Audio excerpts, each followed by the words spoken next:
गीता प्रवचने अध्याय 11 भाग पहिला. विश्वरूप दर्शनाची अर्जुनाची हौस.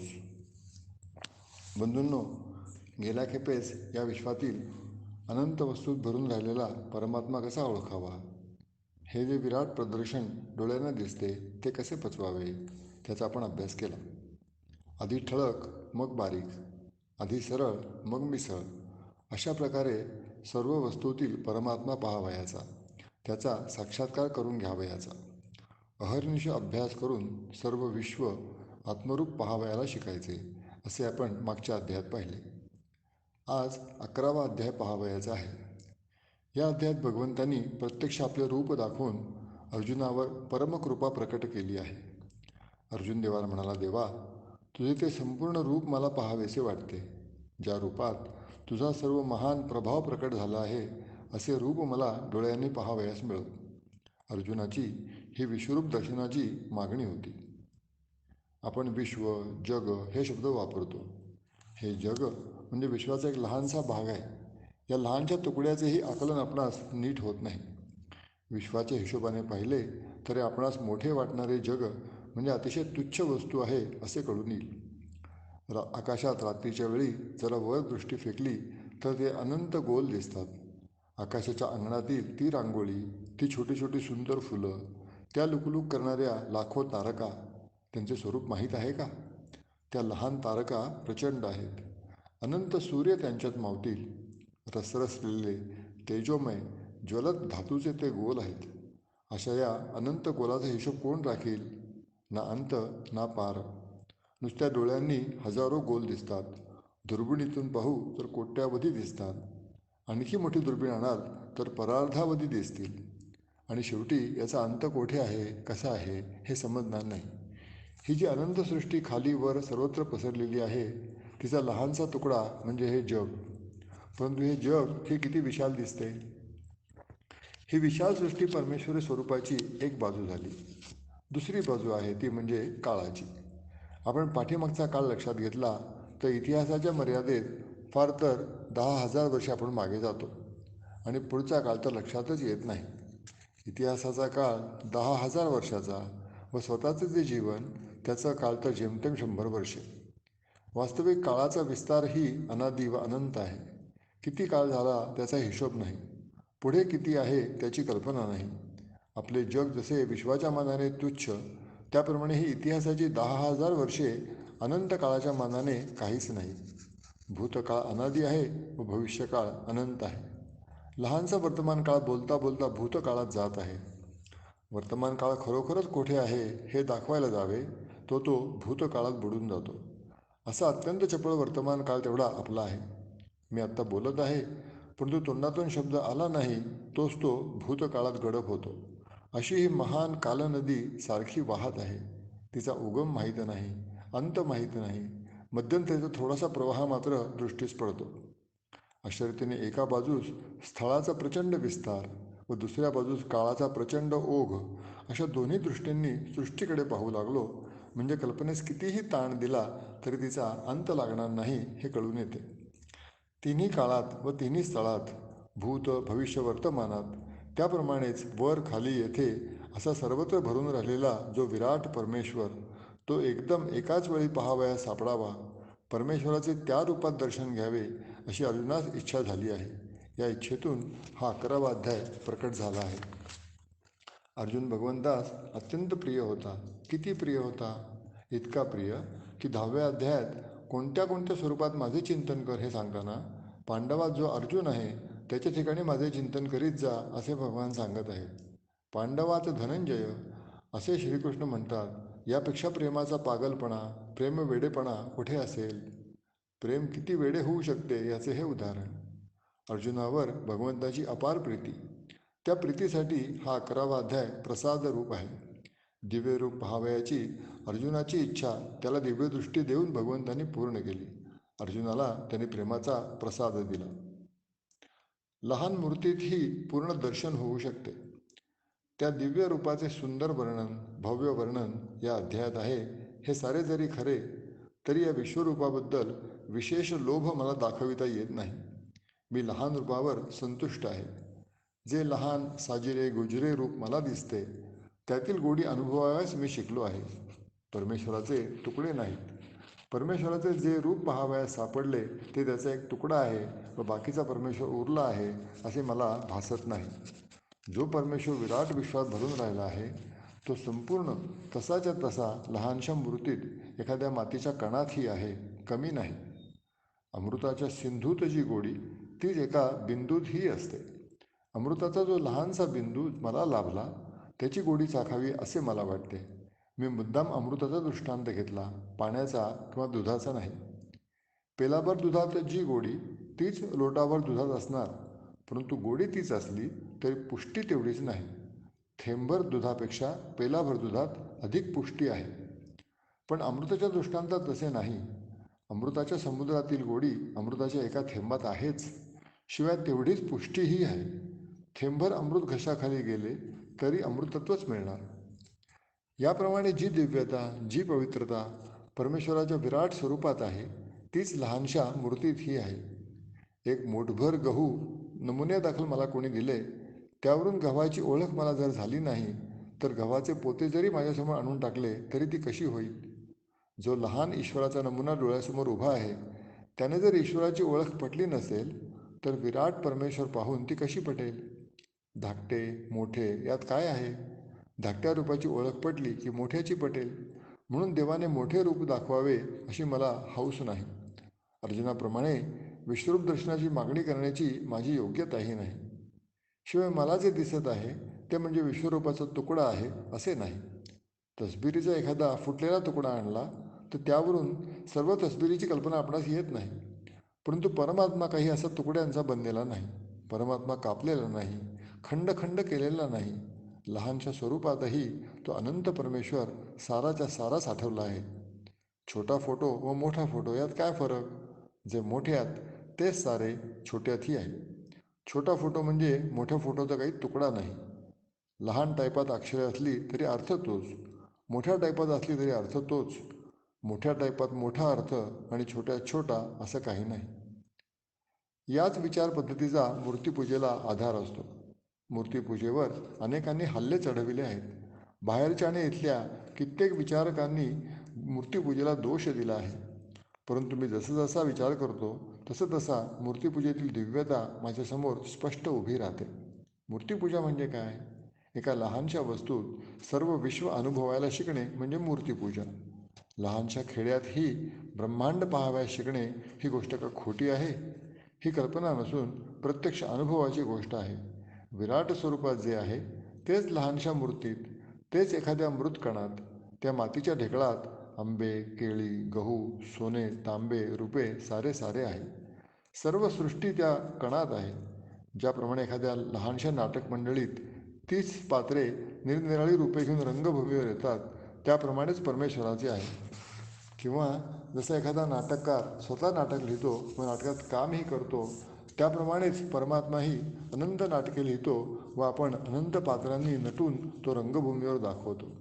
या अनंत नाटकातील एक पात्र ओळखले की सारे ओळखल्यासारखे होईल. काव्यातील उपमा दृष्टांतांना जो आधार तोच मूर्तीपूजेसही आधार. एखादी गोल वस्तू पाहिली म्हणजे आनंद होतो, कारण तिथे व्यवस्थितपणा असतो. व्यवस्थितपणा हे ईश्वराचे स्वरूप आहे. ईश्वराची सृष्टी सर्वांग सुंदर आहे, तिच्यात व्यवस्थितपणा आहे. ती गोल वस्तू म्हणजे व्यवस्थित ईश्वराची मूर्ती. परंतु जंगलात वाढलेले वाकडे झाड तीही ईश्वराचीच मूर्ती.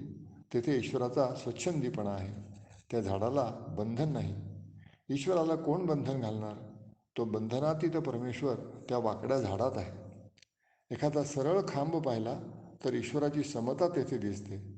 नक्षीचा खांब पाहिला तर आकाशात नक्षत्रांची रांगोळी काढणारा परमेश्वर तिथे दिसतो. कापून छाटून व्यवस्थित केलेल्या एखाद्या बागेत ईश्वराचे संयमी स्वरूप दिसते, तर विशाल जंगलात ईश्वराची भव्यता व स्वतंत्रता दिसते. जंगलातही आनंद होतो, व्यवस्थित बगीचातही होतो. मग आपण काय वेडे आहोत? वेडे नाही.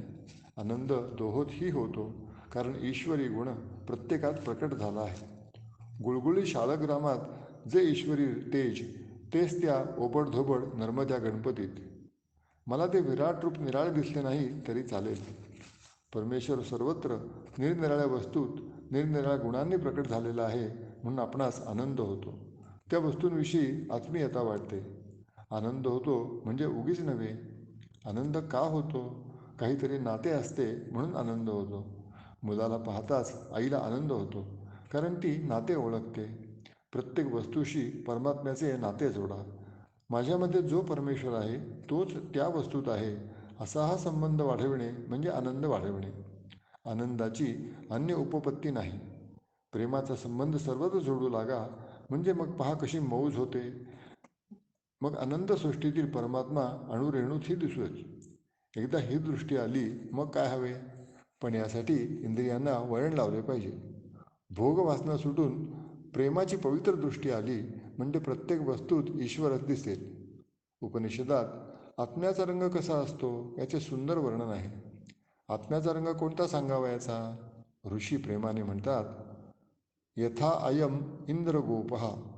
हा जो लाल लाल रेशमासारखा मऊ मृगाचा किडा, त्याच्यासारखे आत्म्याचे रूप आहे. तो मृगाचा किडा पाहिला म्हणजे किती आनंद होतो. हा आनंद का होतो? माझ्या ठिकाणी जो भाव आहे तोच त्या इंद्रगोपाच्या ठिकाणी आहे. त्याचा माझा संबंध नसता तर मला आनंद होता ना. माझ्या ठिकाणी जो सुंदर आत्मा आहे तोच इंद्रगोपाच्या ठिकाणी आहे, म्हणून त्याची उपमा दिली. उपमा का देतो? तिने आनंद का होतो? त्या दोन्ही वस्तूत साम्य असते म्हणून आपण उपमा देतो आणि त्यामुळे आनंद होतो. जर उपमेय आणि उपमान अगदी निराळ्या वस्तू असतील तर आनंद होणार नाही. मीठ तिखटासारखे आहे असे कोणी म्हणले तर आपण त्याला वेडा म्हणू. परंतु तारे फुलासारखे आहेत असे कोणी म्हणले तर साम्य दिसून आनंद होतो. मीठ तिखटासारखे आहे असे म्हणण्यात सादृश्य अनुभवास येत नाही, परंतु एखाद्याची दृष्टी तितकी मोठी झाली असेल, जो परमात्मा मिठात तोच तिखटात हे दर्शन ज्याला झाले असेल तो मीठ कसे तर तिखटासारखे या म्हणण्यातही आनंद अनुभवेल. सारांश, ईश्वरी रूप प्रत्येक वस्तूत ओतप्रोत भरलेले आहे, तेवढ्यासाठी विराट दर्शनाची आवश्यकता नाही.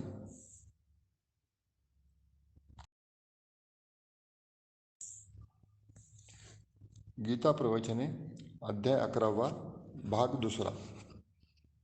विराट विश्वरूप पचणारही नाही. शिवाय ते विराट दर्शन मला सहन तरी कसे होईल? लहान सगुण सुंदर रूपात मला जे प्रेम वाटते, जी आपुलकी वाटते, जी गोडी वाटते, तिचा अनुभव विश्वरूप पाहताना कदाचित येणार नाही. अर्जुनाची तीच स्थिती झाली. तो थरथर कापत शेवटी म्हणतो, देवा, तुझे ते पूर्वीचे गोड रूप दाखव. विराट रूप पाहण्याची इच्छा करू नका, असे अर्जुन स्वानुभवाने सांगत आहे. ईश्वर तिन्ही स्थळी व्यापून राहिलाच आहे, तेच बरे. तो सर्व एकवटून धगधगीत गोळा माझ्यासमोर येऊन उभा राहिला तर माझी काय दशा होईल?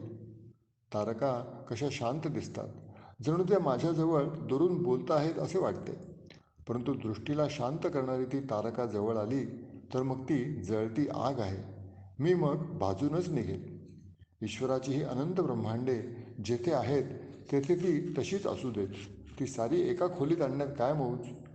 मुंबईच्या त्या कबूतरखान्यात हजारो कबुतरे राहतात. तेथे का मोकळेपणा आहे? ते दृश्य चमत्कारिक वाटते. खाली वर येथे तिन्ही स्थळी सृष्टी विभागून राहिली आहे, यातच गोडी आहे. जसे स्थलात्मक सृष्टीचे तसेच कालात्मक सृष्टीचे. आपण आज भूतकाळचे आठवत नाही व पुढचे कळत नाही, हे आपल्या कल्याणाचेच आहे. ज्या खास वस्तू परमेश्वराच्या सत्तेच्या असतात, ज्यावर मनुष्य मात्रांची सत्ता कधी नसते, अशा 5 वस्तू कुराणात सांगितल्या आहेत. त्यात एक वस्तू भविष्यकाळाचे ज्ञान हे सांगितले आहे. आपण अंदाज करतो, पण अंदाज म्हणजे ज्ञान नाही. भविष्याचे ज्ञान आपल्याला नाही, हे आपल्या कल्याणाचेच आहे. तसेच भूतकाळ आठवत नाही, हेही खरोखरच चांगले आहे. एखादा दुर्जन मनुष्य जरी चांगला होऊन माझ्यासमोर आला तरी मला त्याचा भूतकाळ आठवून त्याच्याबद्दल आदर वाटत नाही. त्याने किती जरी सांगितले तरी त्याची ती पूर्वीची पापे मला विसरता येत नाही. तो मनुष्य मरून रूप बदलून परत येईल तेव्हाच त्याच्या पापाची जगाला विस्मृती पडेल. पूर्वस्मरणाने विकार वाढतो. हे पूर्वीचे सारे ज्ञानच जर नष्ट झाले तर सगळे संपले. पाप पुण्याची विस्मृती पडाव्यास एखादी युक्ती पाहिजे. ती युक्ती म्हणजे मरण. या जन्माच्या वेदनाच जर असह्य होत आहेत तर मागच्या जन्मीचा कचरा कशाला तपासतोस? याच जन्माच्या खोलीत का कचरा कमी आहे? बाळपणसुद्धा आपण पुष्कळ विसरतो. विस्मरण पडणे चांगले. हिंदू मुस्लिम ऐक्यासाठी भूतकाळाचे विस्मरण हाच उपाय आहे. औरंगजेबाने जुलूम केला, किती दिवस घोकीत बसणार हे? रतनबाईचे गुजरातीत गरबा गीत आहे, ते आपण इथे पुष्कळ वेळा ऐकत असतो. त्यात शेवटी म्हणले आहे, जगात सर्वांचे यश शेवटी राहील, पापाचे विस्मरण पडेल. काळ चाळणी मारीत आहे. इतिहासातील चांगले तेवढे घेतले पाहिजे, पाप फेकून दिले पाहिजे. वाईट सोडून जर चांगलेच मनुष्य लक्षात ठेवील तर सोने होईल. परंतु तसे होत नाही, म्हणून विस्मरणाची फार जरुरी आहे. त्यासाठी देवाने मरण निर्मिले आहे. सारांश: जग जसे आहे तसेच मंगल आहे. कालस्थलात्मक जग एके ठिकाणी सारे जवळ आणण्याची जरूर नाही. अतिपरिचयात स्वारस्य नाही. काही वस्तूंची सलगी करावयाची असते, काहींपासून दूर अंतरावर राहावयाचे असते. गुरु असला तर नम्रतेने दूर बसू, आईच्या मांडीवर जाऊन बसू. ज्या मूर्तीजवळ जसे वागायला हवे तसे वागले पाहिजे. फुलाला जवळ करावे, अग्नीला बेतात राखावे. तारका दुरूनच सुंदर, तसेच सृष्टीचे. अति दूर असलेली ती सृष्टी अति जवळ आणण्यात अधिक आनंद होईल असे नाही. जी वस्तू जेथे आहे ती तेथेच असू दे, त्यातच स्वारस्य आहे. दुरून जी वस्तू दिसते ती जवळ आणल्याने सुखावह होईलच असे नाही. ती तशी दूर ठेवूनच तिच्यातील रसचाख धटिंगण होऊन फार सलगी करून अतिपरिचय करून घेण्यात अर्थ नाही. सारांश: तिन्ही काळ आपणासमोर उभे नाहीत हे चांगलेच आहे. तिन्ही काळातील ज्ञान होण्यात आनंद किंवा कल्याण आहेच असे नाही. अर्जुनाने प्रेमाने हट्ट घेतला, प्रार्थना केली व देवाने ती पुरवली. भगवंताने आपले ते विराट स्वरूप त्याला दाखवले. परंतु मला परमेश्वराचे छोटे रूप पुरेसे आहे. हे छोटे रूप म्हणजे काही परमेश्वराचा तुकडा तर नाहीच. आणि समजा हा परमेश्वराचा एक तुकडा असला तरी त्या अफाट विशाल पुतळ्याचा एक पाय किंवा एका पायाची अंगुलीच मला दिसली तरीसुद्धा मी म्हणेन, अहो भाग्य माझे, मी अनुभवाने हे शिकलो आहे. जमनालालजींनी जेव्हा वर्ध्याला लक्ष्मीनारायणाचे मंदिर अस्पृश्यांसाठी खुले केले त्यावेळेस मी दर्शनाला गेलो होतो. 15-20 मिनिटे ते रूप पाहत होतो. माझी समाधी लागल्यासारखी स्थिती झाली. देवाचे ते मुख, ती छाती, ते हात पाहत पाहत मी पायांशी आलो. चरणावरच माझी दृष्टी शेवटी स्थिर झाली. गोड तुझी चरणसेवा हीच भावना शेवटी राहिली. लहानशा रूपात जर तो महान प्रभू मावत नसेल तर त्या महापुरुषाचे चरण दिसले तरी पुरे. अर्जुनाने ईश्वराला प्रार्थना केली, त्याचा अधिकार मोठा, त्याची किती सलगी, किती प्रेम, कसा सख्यभाव. माझी काय योग्यता आहे? मला चरणच पुरे, माझा अधिकार तितकाच. सर्वार्थ सार: त्या परमेश्वराच्या दिव्य रूपाचे जे वर्णन आहे तेथे बुद्धी चालवण्याची माझी इच्छा नाही. तेथे बुद्धी चालविणे म्हणजे पाप आहे. त्या विश्वरूप वर्णनाचे ते पवित्र श्लोक वाचावे व पवित्र व्हावे. बुद्धी चालवून परमेश्वराचे त्या रूपाचे तुकडे करावे असे मला वाटत नाही. ती अघोर उपासना होईल. अघोरपंथी लोक स्मशानात जाऊन प्रेते फाडतात व तंत्रोपासना करतात, तसेच ते होईल. ते परमेश्वराचे दिव्य रूप विश्वतश्चक्षुरुत विश्वतो मुखो विश्वतो बाहुरुत विश्वतस्पात असे ते विशाल अनंत रूप. त्याच्या वर्णनाचे श्लोक गावे व ते श्लोक गाऊन मन निष्पाप व पवित्र करावे. परमेश्वराच्या ह्या सर्व वर्णनात एके ठिकाणीच बुद्धी विचार करू लागते. परमेश्वर अर्जुनाला म्हणतो, अर्जुना, हे सारे मरणारे आहेत, तू निमित्त मात्र हो, मी सर्व काही करणार आहे. एवढाच आवाज मनात घुमतो. ईश्वराच्या हातातले आपणास हत्यार व्हावयाचे हा विचार मनात आला म्हणजे बुद्धी विचार करू लागते. ईश्वराच्या हातातील हत्यार कसे व्हायचे? ईश्वराच्या हातातील मी मुरली कसे व्हावयाचे? त्याने मला ओठाशी धरून माझ्यातून मधुर सूर काढावयाचे, मला वाजवावयाचे, हे कसे व्हावे? मुरली व्हावयाचे म्हणजे पोकळ व्हावयाचे. पण मी तर विकारांनी वासनांनी खच्चून भरलो आहे. माझ्यातून मधुर आवाज निघायचा कसा? माझा आवाज बद्ध आहे. मी घन वस्तू आहे. माझ्यात अहंकार भरला आहे. मला निरहंकार झाले पाहिजे. मी पूर्ण मोकळा पोकळ होईन, तेव्हा परमेश्वर मला वाजवील. परंतु परमेश्वराच्या ओठातील मुरली होणे धाडसाचे आहे. त्याच्या पायातील वहाण बनू म्हणले तर तेही सोपे नाही. परमेश्वराच्या पायाला जखम होऊ नये अशी ती मृदू वहाण असावी. परमेश्वराचे पाय व काटे यांच्यामध्ये मला पडावयाचे आहे.